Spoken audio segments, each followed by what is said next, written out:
Assalamualaikum warahmatullahi wabarakatuh. Salam satu hati. Perkenalkan, nama saya Muhammad Farhan Sururi. Saya perwakilan dari SMK Ma'arif NU1 Purbalingga. Oke teman-teman, di sini saya akan mengajak teman-teman untuk cara melakukan reset ECM, reset TP, dan setting altitude atau setting mode. Nah, sebelum kita masuk ke langkah-langkahnya, saya jelaskan terlebih dahulu tentang teknologi VGM-FI. Apa itu VGM-FI atau Programmed Fuel Injection? Merupakan sistem suplai bahan bakar yang menggunakan teknologi kontrol secara elektrolit yang mampu mengatur pasokan bahan bakar dan udara secara optimum yang dibutuhkan oleh mesin pada setiap keadaan. Nah, adapun keunggulan dari sistem VGM-FI itu sendiri, yang pertama lebih irit bahan bakar, yang kedua performa lebih baik, yang ketiga mesin mudah dihidupkan, yang keempat mudah perawatan, dan yang kelima tentunya lebih ramah lingkungan. Nah, perlu kita ketahui tentang sistem VGM-FI mampu mendeteksi kerusakan sistem secara mandiri yang biasa disebut dengan fungsi pendiagnosa mandiri. Nah, sewaktu kita mendeteksi tanggapan yang kurang normal dari sistem VGM-FI, kita masuk ke kode kerusakan pada sistem VGM-FI. Berikut sensor-sensornya. Yang pertama ada sensor MAP ya, atau yang biasa kita sebut manifold absolute pressure, yang jumlah kedipannya 1. Yang kedua sensor EOT sama ECT atau engine oil temperature sama engine coolant temperature, yang jumlah kedipannya 7. Yang ketiga ada sensor TP atau throttle precision, yang jumlah kedipannya 8. Yang keempat sensor IAT atau intake air temperatur, yang jumlah kedipannya 9. Yang kelima ada sensor injektor, yang jumlah kedipannya 12. Yang keenam ada sensor O2 yang jumlah kedipannya 21 kedipan. Yang ketujuh ada sensor ECM atau Engine Control Module, yang jumlah kedipannya 33. Dan yang ke-8 itu sensor BAS atau Bank Engine Sensor, yang jumlah kedipannya 54. Nah, itulah penjelasan dari ketiga reset, mulai dari reset ECM, reset TP, dan setting altitude. Berikutnya kita akan langsung menuju ke pembahasan reset ECM. Apa itu reset ECM? Reset ECM adalah menghapus memori atau histori kerusakan pada VGM-FI.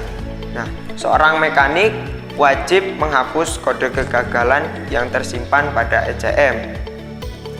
Jika kita mengabaikannya, maka lama-kelamaan kode kerusakan yang tersimpan pada ECM akan semakin banyak dan akan menurun performa dari atau kinerja dari ECM.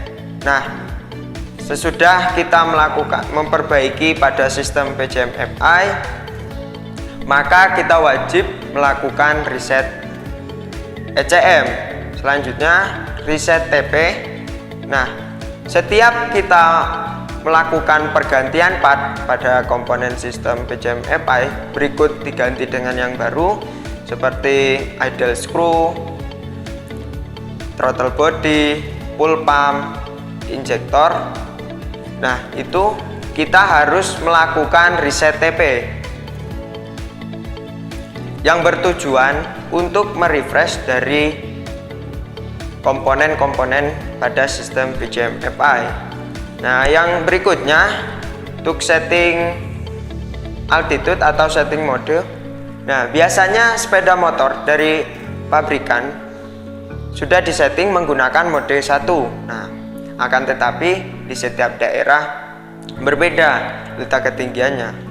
Oleh karena itu, kita harus menyesuaikan dengan daerah yang kita tempati. Ada 4 mode pada sistem BGM-FI. Yang pertama, untuk mode 1 0 sampai 2000 meter di atas permukaan laut.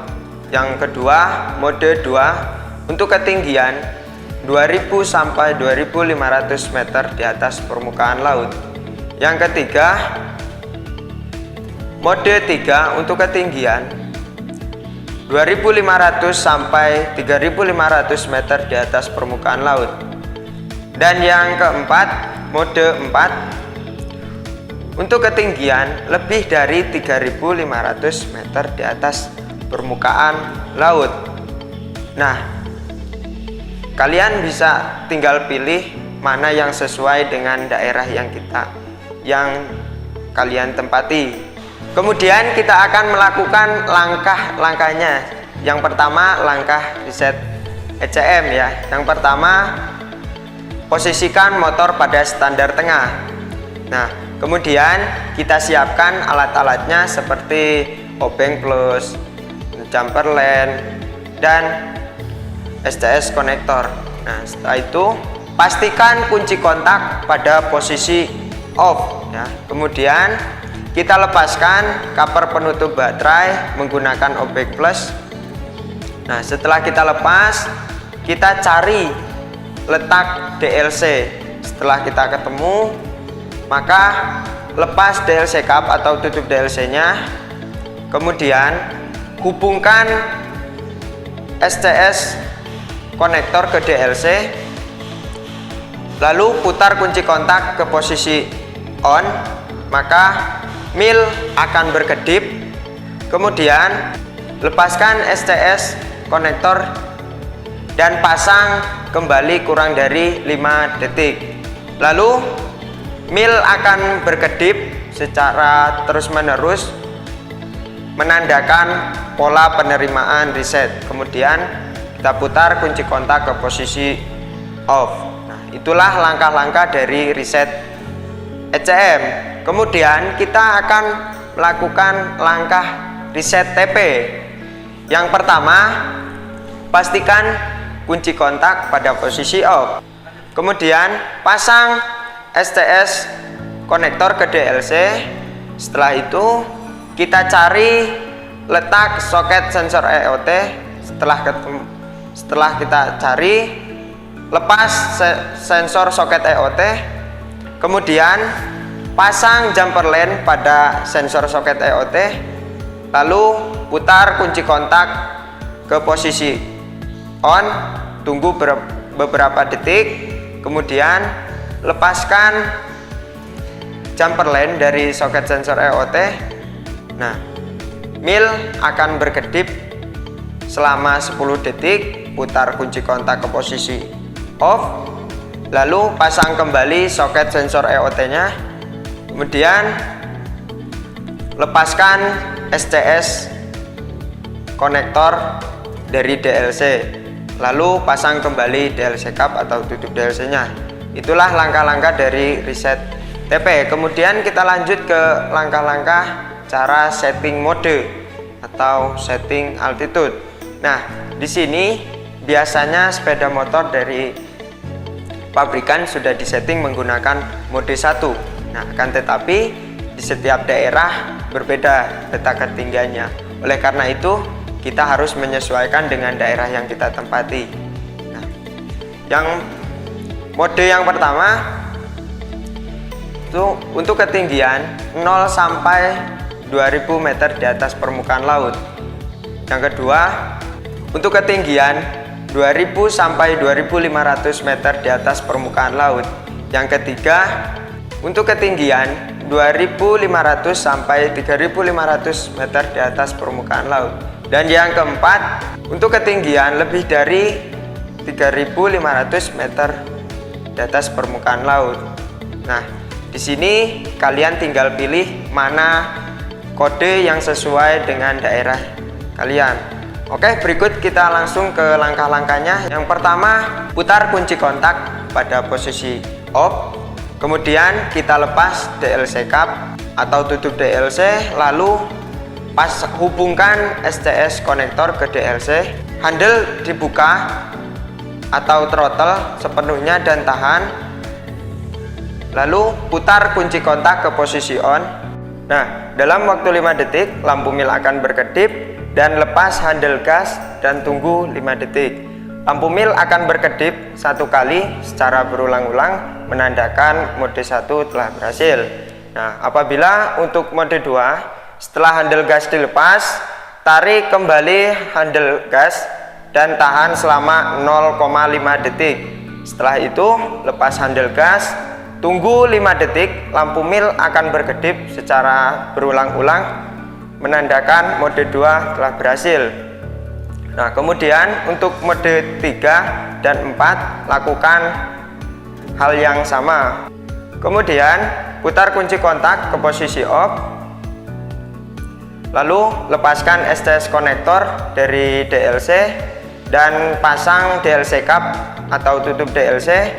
Kemudian pasang cover penutup baterai menggunakan obeng plus. Setelah itu rapikan kembali alat-alatnya seperti semula. Oke, itu saja yang bisa saya sampaikan. Lebih kurangnya saya mohon maaf. Saya akhiri. Wassalamualaikum warahmatullahi wabarakatuh. Salam satu hati.